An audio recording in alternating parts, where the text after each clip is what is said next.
दर्शनाली नमस्ते नमस्कार यतिखेर बसेको भने म हजुरको माझमा छोटो मिठो रमाइलो गीत लिएर आएको छु। हुन त म धेरै वर्ष पहिला रेडियोमा गीत गाउने गरिन्थ्यो, तर चाहिँ आज धेरै 9-10 वर्ष भयो चाहिँ एउटा के हो गीत भन्ने कुरा मलाई थाहा छैन। त्यही पनि एउटा मेरो मनमा लागेका कुराहरू म तपाईँहरूले सेयर गर्छु।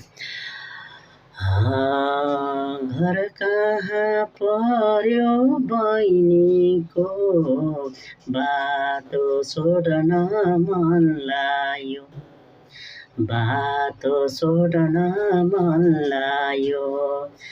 मलाई तिमी मन पर्यो, यो मुटुले आजै भन्यो, यो मुटुले आजै भन्यो।